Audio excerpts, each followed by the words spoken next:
Hi everyone. So today we're going to talk about the Mapme reporting feature.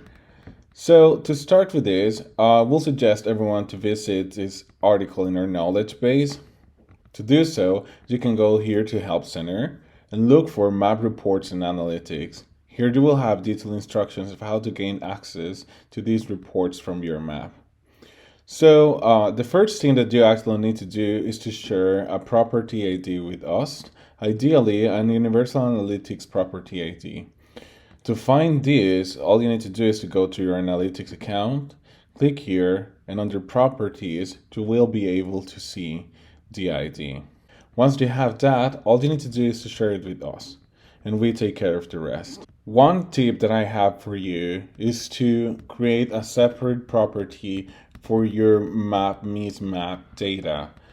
Why? Because then that way it will be easier to sort out data from your map to whatever other data that you may be collecting in Google Analytics. Now let's go ahead and take a look to the Mapme reports.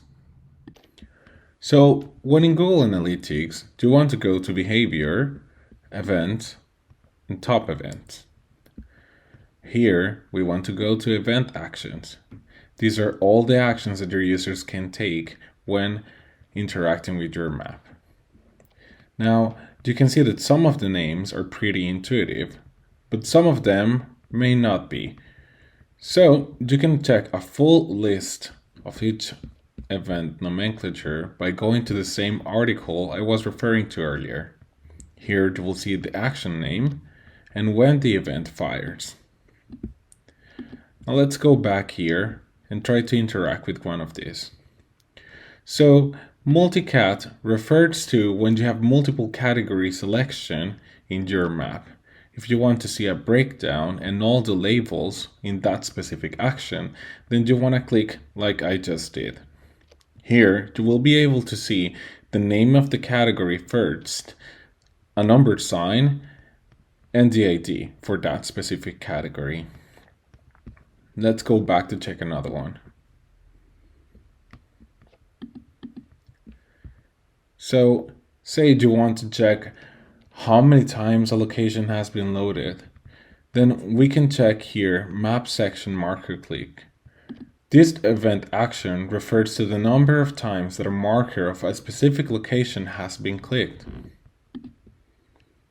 And when you go to the labels, you will be able to see the name of that location, and again, a numbered sign followed by the location ID. This will help you figure out, for instance, how many times a single location has been loaded, which one is more popular, and so on. Let's continue to other reports that you can also find with Google Analytics. So now, let's say we want to monitor the real-time action that's happening in our map. We can go to real time and click on overview. We will be able to see here where our users are coming from. We can also check for different locations and select countries if we wanted to, or even cities. And if we want to see what events are happening right now, we can go here to events. So as you can see, this map has recently been loaded, and that's why this event was fire.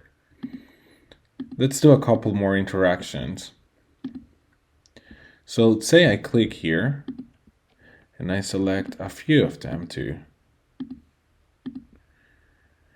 After making all these interactions in this map, we will go back, and we will now have the back arrow navigation, list section selection, section marker click, which all represent the real-time activity that's happening in your map.